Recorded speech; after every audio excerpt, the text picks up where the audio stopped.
Okay. All right. I think we're live here. I had a little issue with my browser. It wouldn't connect me. So sorry for being a little bit late. All right, guys. This is our first official episode of Shaquatics Live. We're going to talk polo. You're going to ask me questions. If you have any questions, pop them in on that chat. I want to make you aware of a couple of things. I just had interviews with two Olympians, Luca Capito and Adrian Weinberg, and they were incredible. Now, though they went long, and today's time, you may not be able to watch the whole thing, and with your attention spans, you young kids, if it's over, 4 seconds on Instagram, then that's a problem.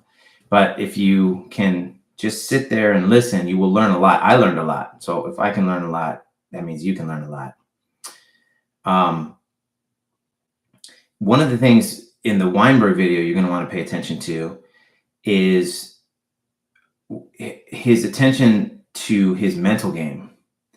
And he's read books, and he mentions a couple books, one of them, The Mindful Athlete. And he talks about how he developed his mental toughness. And if you watch the Olympics, you see it. And so it's not just for goalies. It's for everybody, field players or whatever, but especially goalies. So I can't emphasize enough. Watch the video. You got to learn from the best. If you're struggling with your mental game, and we can all get stronger mentally. One of the things he talks about is wasted focus, which I love that term. So if you're thinking about the last play 20 seconds ago, it's wasted focus. You're wasting, you only have so much focus.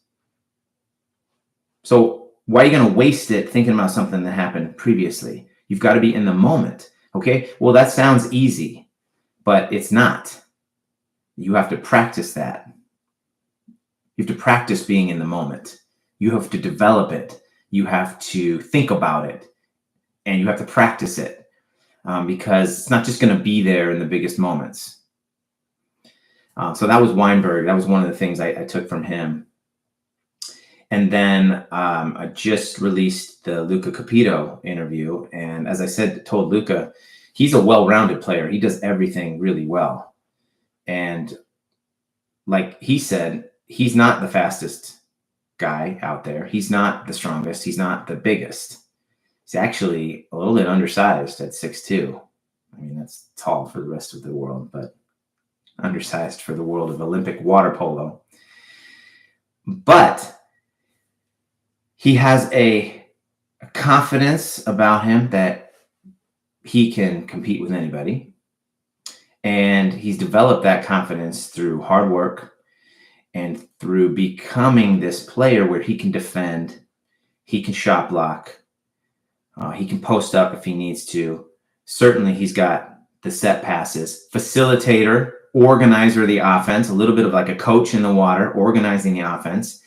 And then what's very interesting is because we have our hooks and turns video series coming out soon, because a lot of you guys have been asking for hooks and turns. And we're going to have a whole series on hooks and turns. It's like 5 videos. I couldn't do it all in one video. It's just too much. So, but it breaks it down step by step for you. And Luca talks about it, how he uses his left arm to move the defender this way. If the defender's going that way, he wants to move him that way. If the defender comes this way, he wants to move him this way. Sorry, I banged the thing. What was interesting, he said, and you can watch it in the video, I may do a separate video about this. When he reverse turns, he leaves his hand like this. He doesn't turn it like this. He leaves it like this so that at any moment he can do what he calls a little skip pass, meaning just a straight pass into 2 meters, hand to hand. Right? I love that preparation. So that if it's here, he's got to make this and then go. But here, he's already ready to make that pass, and seconds count, half a second's count in Olympic water polo. All right. Oh, hello, Bethany. Hi. How you doing, Beth? How's life? Post Shaquatics water polo. Where's everybody else, Beth? That's what I want to know. I should have my whole crew on here. Where are you at right now? Tell me what's going on. Are you playing polo? Are you excelling? Are you kicking everybody's butt? Is everybody afraid of you? I'm not sure. You got to round up the people. Don't you have everybody's texts? All right. So we're waiting for Beth's going to ask me a really great question coming up, or she's going to tell me how she's doing water polo. Bethany was one of my former students at La Mirada Shaquatics, a wonderful student, a wonderful person, and it's fun. It's fun to be talking to her. I want my other students to jump on here and say hello. So if you guys have questions, anybody has questions, I'm playing for Glenn A. Wilson. Is that a club program? You have any questions for me, Beth, I can talk about? Let me know. My season starts in the winter. Oh, school. So you're in high school. Let's wait for the thing. Are you in high school? Are you a freshman in high school already? Oh my gosh. So you got to prepare. How are you preparing for freshman year in high school? What are you doing to prepare? Hi, sir. Yes, Epic Clips. Nice to have you, Epic Clips. I don't know what your real name is, but we'll just call you Epic.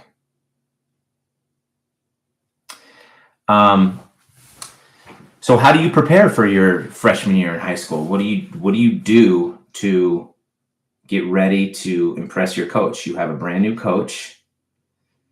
How are you going to impress your coach? You know, first impressions are only made once. What are you going to do to impress your coach, Beth? I've been practicing with the guys because their season is ongoing right now. Okay, that's good. That's good. Are you using your hooks and turns that I taught you? You going up and in when you pressure pass? You keeping your hips up on defense? I got to tell you, yes, good. Good. As a coach, I know what impresses coaches, and it's defense, especially for incoming freshmen. They have their team, right?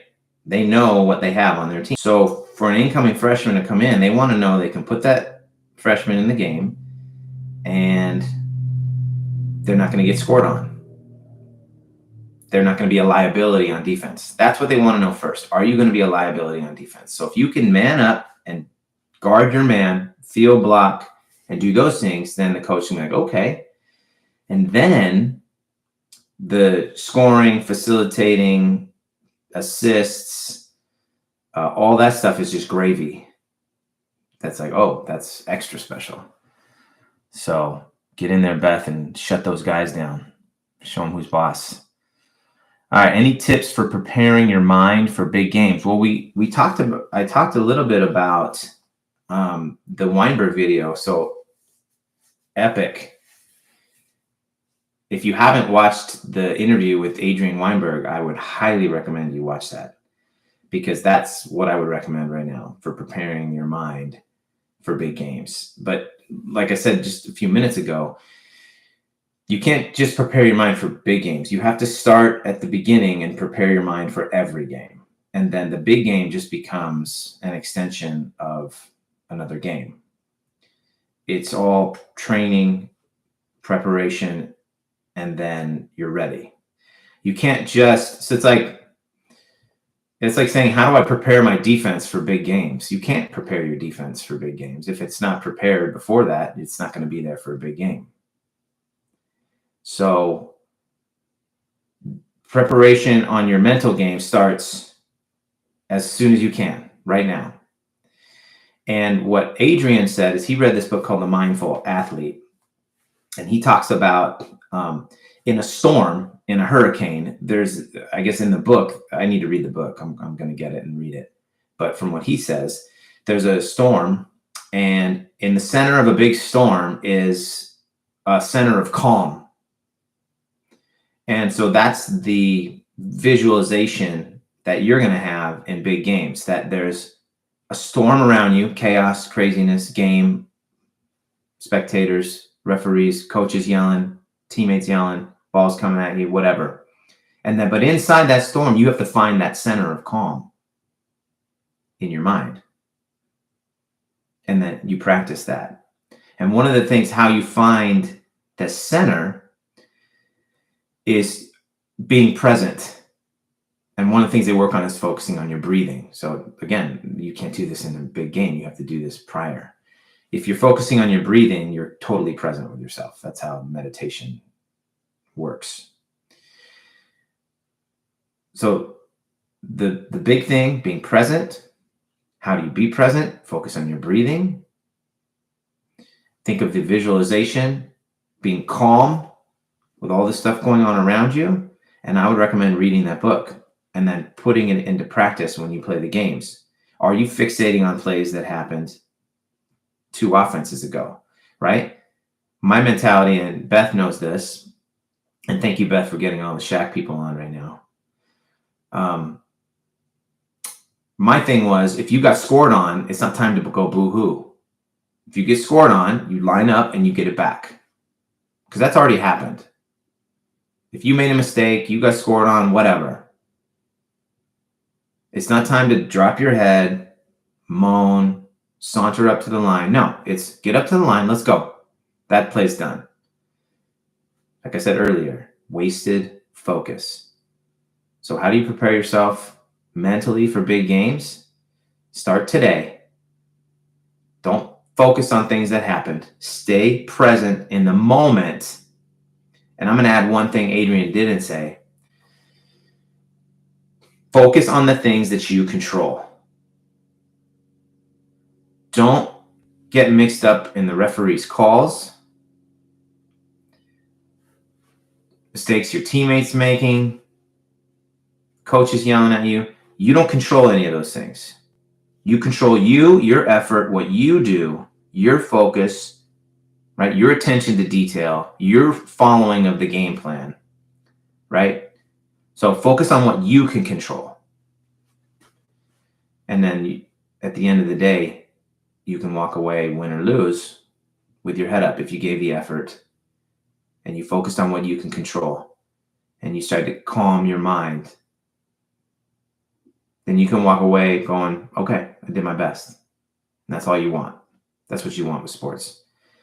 A good example is the Americans in that Australia game, the men's team against Australia, where the guy's holding Hooper's head under, sucker punches Hooper. Hooper pushes the guy's head with his open hand, and Hooper gets a brutality. That's a terrible call. So the Americans would have been in their right to be upset and boo-hoo that call, but they didn't. I mean, it's a stinky call. They weren't happy about it, but they didn't let it affect the game. You heard Luka in my interview. He said, we wanted to overcome that. So that was their mentality. Okay, you made a bad call. Let's go. We're going to win this game. And that takes mental fortitude, which is why that game was so great. If you haven't seen the U.S. versus Australia men's Olympic game in Paris, you need to watch my recap, first of all. But if you haven't seen the game, you need to watch it. It's a great game. Ended in, I won't tell you how it ends. All right, Beth's getting Shaquatics, people. More questions, or I'm just going to pontificate on water polo. While I'm waiting for another question, I will kind of give you guys a preview of the videos we have coming out over the next month or two. We have, I did a video on backhands. So we could talk backhands right now. That's coming out, I think, in a month from now or so. What I said on the video on backhands, though, is don't fall in love with the backhand, right? One of the things I hate, I don't hate to go back, but I love to go back to what me and Luka talked about is one of the things he likes about Ben Halleck. If you guys don't know who Ben Halleck is, he's the center for the U.S. men's team. And he said that Ben can shoot with either hand, and he's got a wide variety of shots, and he moves laterally really well. And so he doesn't just rely on the backhand. So a lot of players, they learn how to backhand and then that's all they have. That's not good because the defense can then hone in on that one shot and shut that down. The goalie knows where it's coming, so he moves out. So learn the backhand as a tool in a tool bag with a bunch of other shots, and you'll be fine. So we have the backhand video. We have a couple passing technique videos. I'm not dropping the elbow when you pass, keeping the elbow up high and coming over the top. We just released a couple of defense videos, and we're going to release a couple more on keeping your hips up and how to move on your legs in what I call a crab position. We talk about the crab position. All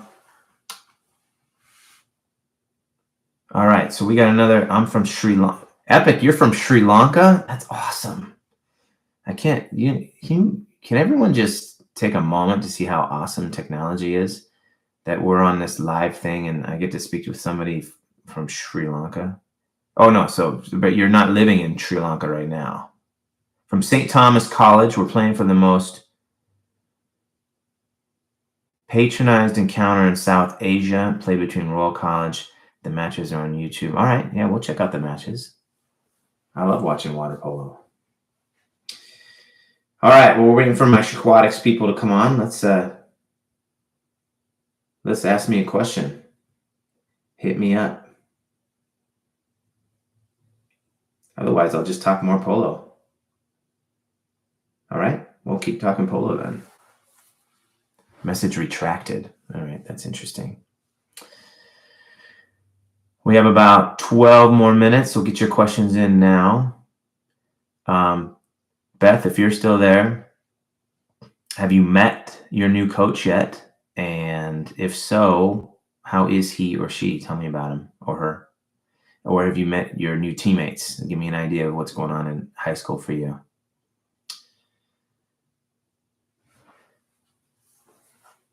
He's great. Good. So is he also the men's coach? So when you're playing with the guys, is he watching you play?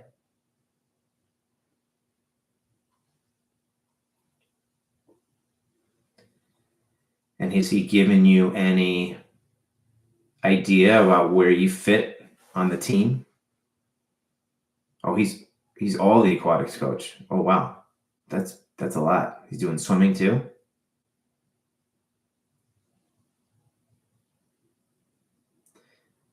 That's a full roster of stuff.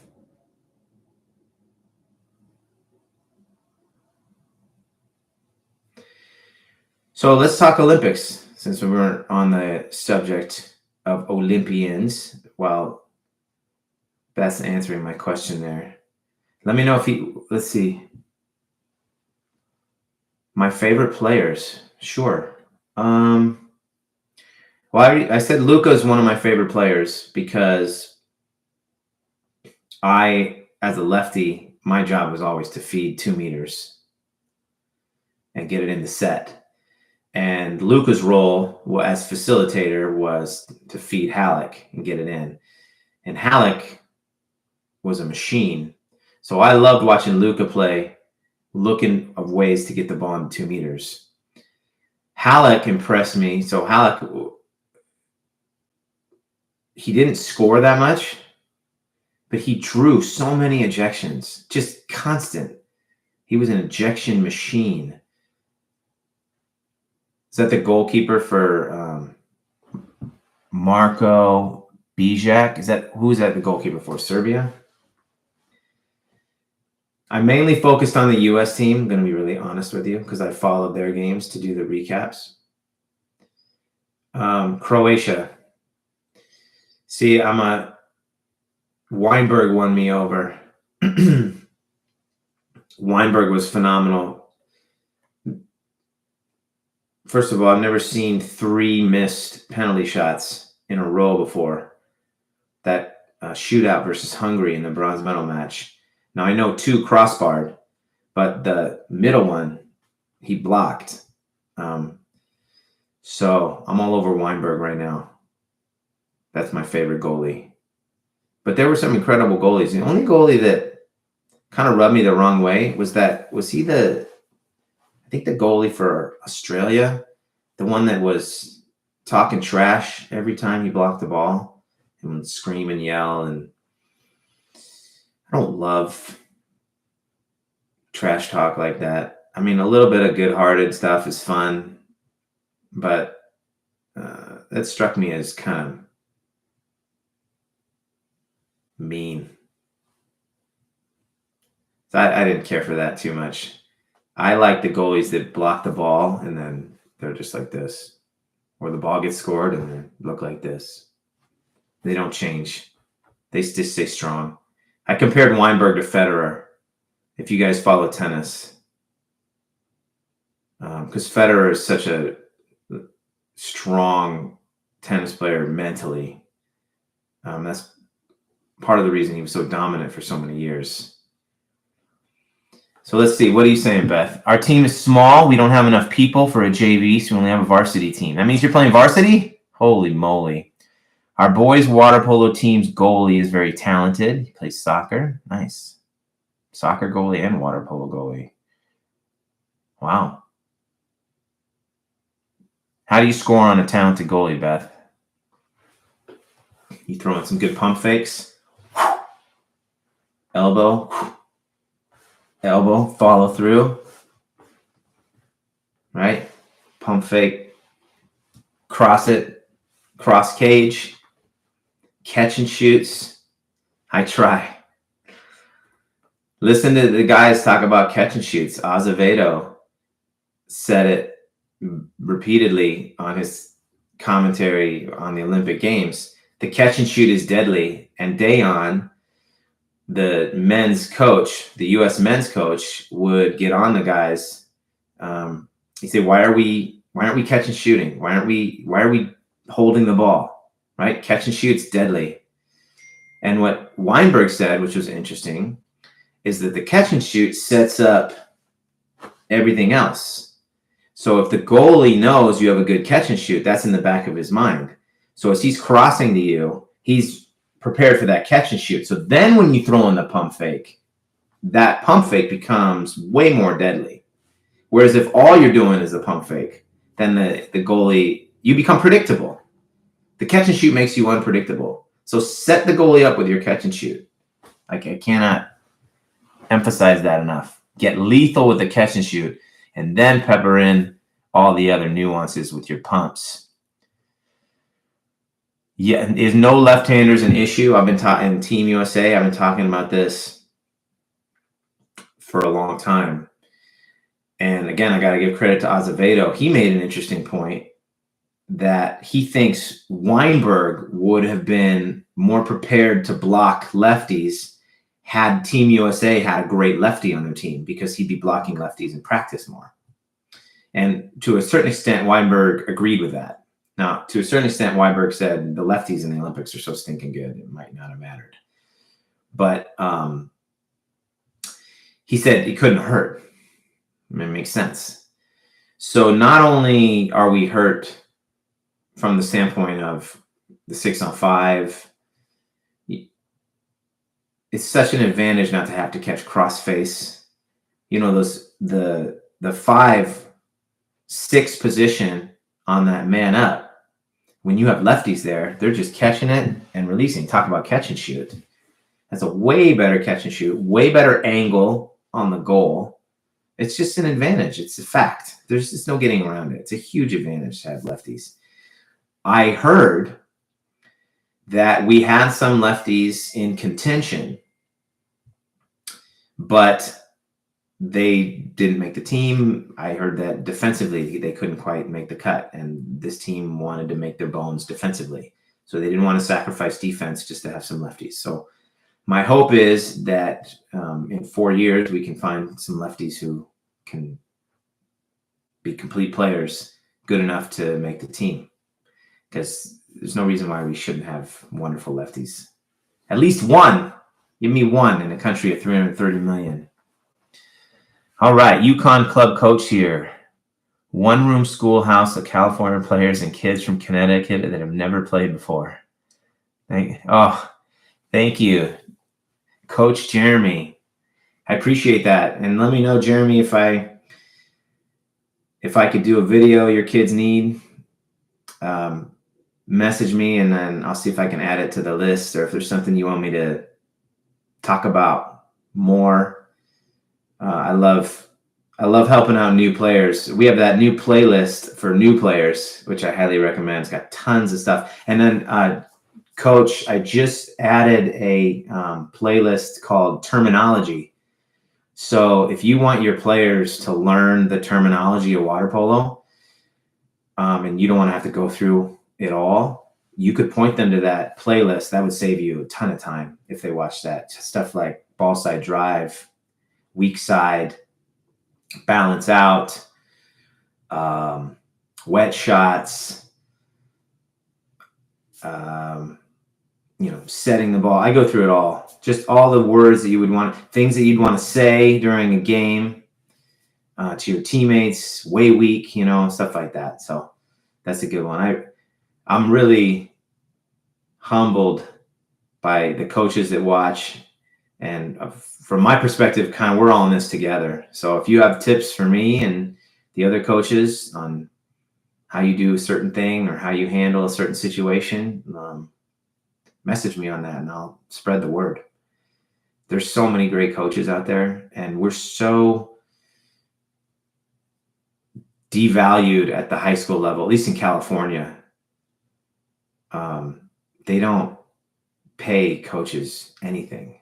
So I get kids that come to me and say, my coach is, 22 years old and it's not teaching us anything and doesn't know how to handle a team. And I got, 2 seniors on the team being jerks to everybody else. And it just breaks my heart. You have to pay someone to get someone good. I'm going to use an extreme example, but you don't get top CEOs of major companies. You don't get Jamie Dimon for $50,000 a year. You just don't. If you want Jamie Dimon, you got to pay for him. If you want good coaches, and it works down the line, if you want good high school coaches, you have to pay them something. You're not like $2,000 a semester. They act like we're not doing anything. We're doing, in many cases, more things than the teachers are doing. I'm sorry. It's true. Because of all the lessons that we're teaching in the pool. Lessons that they will take with them the rest of their lives. So I got a lot of respect for high school coaches, and I wish you guys were paid more. All right. Agree with that. Yeah. Turning kids into good adults. Oftentimes, Coach, you spend more time with these kids than some of their parents do. And then obviously the teachers, if a teacher has a kid in the room for 60 minutes, you've got the kids for hours every day. And you've got them when they're going through things. They're going through pain. They're going through getting held. They're going through losing. They're going through getting benched. They're going through the successes that come with that and how to handle success. And we just talked about mental fortitude. You can't put a price on all of those things. So high schools need to start understanding the value of a good coach. Ben Clatcher, I've got a match tomorrow. All right, Ben. So are you nervous? Do you have questions? You know what you're doing? Do you know what your coach wants you to do offensively and defensively? If you do, you go in there and have fun. That's one thing I think sometimes we forget. Even I forget. We prepare, we work hard. On a certain level, we have to have fun. Right? We got to enjoy it. We got to enjoy what we do. It can't all be grind. It's got to be enjoyable. Bring the enthusiasm to that game, Ben. That's what I would say. If you're on here trying to listen and trying to get better, you're already focused. You're already probably a hard worker. So bring the enthusiasm to the game, and the enthusiasm will spread to your teammates, right? And lift the whole team up. So All right, let's see. What is the best way to keep stamina during the game and not get so tired? That's a good question. That should be a coaching thing, because your coach should have you prepared to play. And your coach should be resting you during the game so that you can finish strong, assuming you have a balanced team. If you don't have subs, then you just have to kind of pace yourself in those first couple quarters. But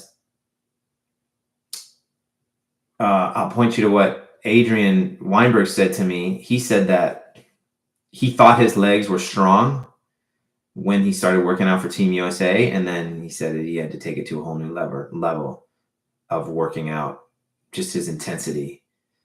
And he thought at the end of practice, he said he thought he was going to die, and then he had to go back and do it again the next day.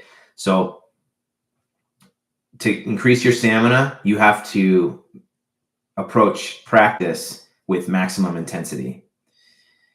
And you have to take that swim set that you do at the beginning of practice, and you have to bust it out. You have to go hard. Everything you do in practice has to go maximum 100%. And then you have to trust that your coach is going to get you where you need to go and train you hard enough so that you have that stamina.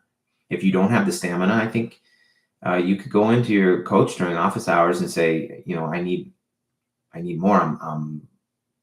I'm losing it in the fourth quarter, and talk to him and see if maybe you can, if it's more swim sets or,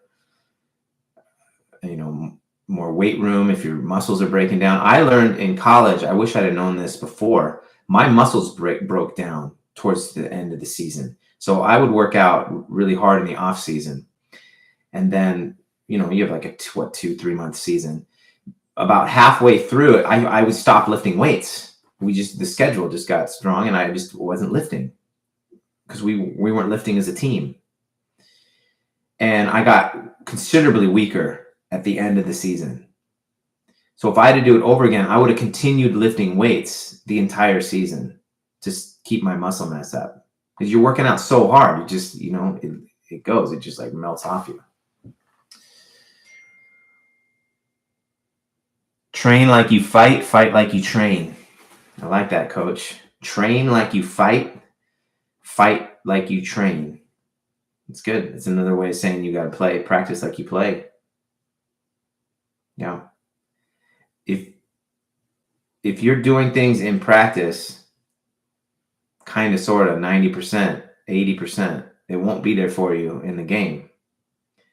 If you're on a counterattack in practice and you're dragging your feet and you have the space, so you're just kind of going through the motions, then when you're in a game and you don't have the space and the guy's faster and you have to hustle, you'll miss that shot. Yep. So you can't practice that way. You have to practice like 100% intensity every time, and then it'll be there for you. And then you won't have any regrets either, which is nice. Any counter defense tips? You know what? That's a great question. So I'll point you to one play in the Olympics that Luca Capito made. And it was against Hungary. And it was a 3-on-1 or 3-on-2. So the ball was pressed and Luca was split between two guys, right? The offensive players made the mistake of lining up in a straight line. So Luca could play in that same lane, right? Now, textbook counterattack when you're on offense is you don't want to line up in a straight line with the other offensive players, because that way if they try to pass the ball, one defender can be in that line, right? You want to create different passing lanes. But for whatever reason, the Hungarians were in the same passing lane. So if that's the situation, which it was, Luca played in between those two guys in that lane, ready to jump on the middle guy, but also in the middle, ready to go back on that guy on the post, on the goal post. So straddling those two players. So then the ball went to the middle. He jumps, lunge blocks. The guy dunked the ball like 5 feet in front of him, and they made a great defensive play. So why do I bring that up? What you're trying to do on counter defense is you're trying to disrupt. You're down. You can't man somebody up. You have to just disrupt. So you've got to split people, and then you've got to jump and try to make a play. Try to slow down the counter offense. Because remember, you got guys trailing coming back. So let's say some guy's dribbling down, and you can just jump on him real quick and make him pick up the ball. Well, that slows the whole counter by 2-3 seconds. So you do that. Or you stunt at him. Oh, by the way, Coach Jeremy, I have stunting in my terminology playlist. What is stunting?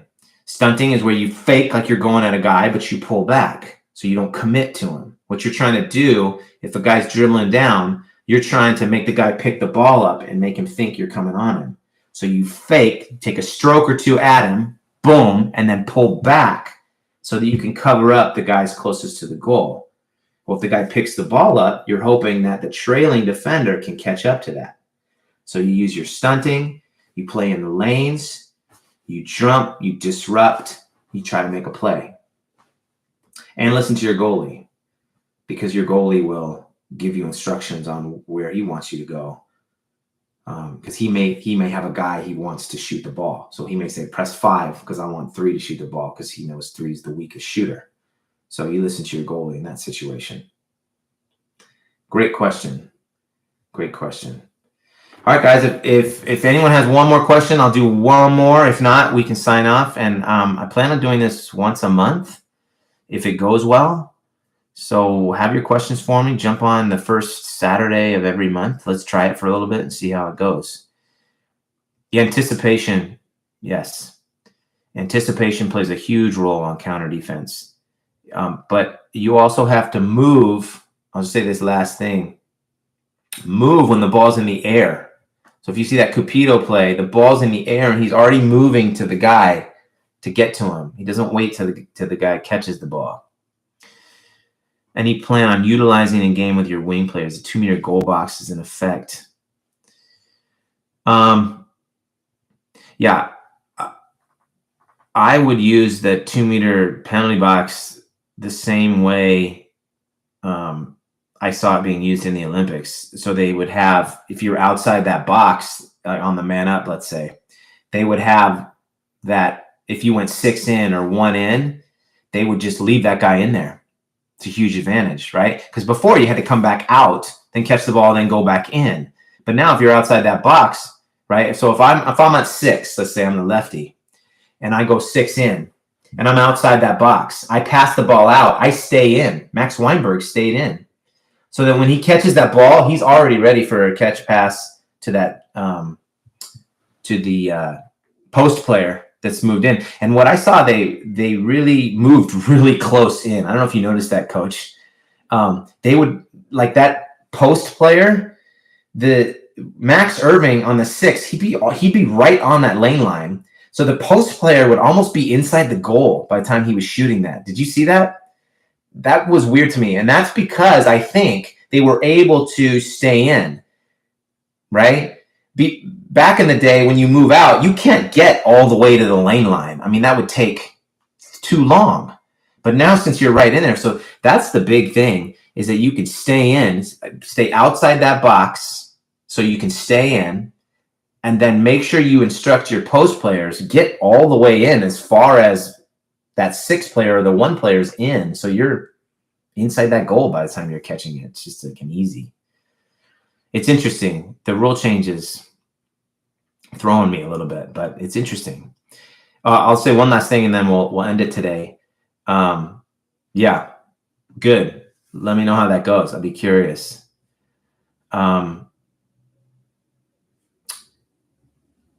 Oh, shoot. I lost my train of thought. But that's because I got to quit. How do I get away when they're pushing me down? How are they pushing you down, Ben? Like in what situation? Are they grabbing your wrist? Are they grabbing your foot? Are they holding onto your shoulder?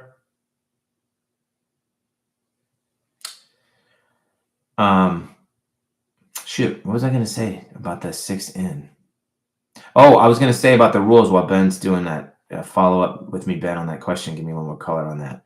I noticed the foul at 6 meters and shoot, I felt was really relegated to garbage time. Not garbage time, but 3 seconds left in the shot clock type of thing. It was rarely used in the course of the regular offense. It's kind of like a 5 seconds and less Hail Mary type of deal. That's kind of the position it's been into. So I never really liked that rule to begin with, and now it's just kind of it's not a big part of the game, which I'm fine with. Round my waist in pit. What does that mean? They're pushing you down around your waist. Are you on offense? Are you on defense? Are you in 2 meters? Are you trying to drive? Let me know how they're holding you, and I can help a little bit. I will say this, Ben, while you're telling me, kind of give me a little bit more. You're on defense? You're on defense and they're grabbing your waist? If you're on defense and they're grabbing your waist, it means you're dropping your hips. So you need to keep your hips. Yeah, you need to keep your hips up, like Coach Jeremy just said. Way up. Hand on. So if you're guarding a guy, you need to get arm's distance away from them. Little elbow bend. Put your hand on him, arm's distance away. Yeah. You can get your butt high out of the water, as high as you want. But you got to keep your hips up so that they can't grab you. You drop your hips, then you're susceptible to being grabbed. And once they grab you, you're kind of, there's not a lot you can do. They're going to hook and turn you, and then you just got to make a play from behind or whatever. But I just did a video on crab. I call it crab, Ben. So look up crab, hips up defense, and learn how to do that. It is going to take you some time, but it's worth it. And I'm doing a whole defensive thing, like how to push off your man a little bit and get back so you can guard the drive, pivot, and slide, all that stuff. So take a look at that and message me if you have questions about it. All right, guys. We're going to call it today. Thank you very much for coming, asking me questions. I appreciate it. Coach Jeremy, appreciate you. And we'll see you in 1 month on Saturday. Bye.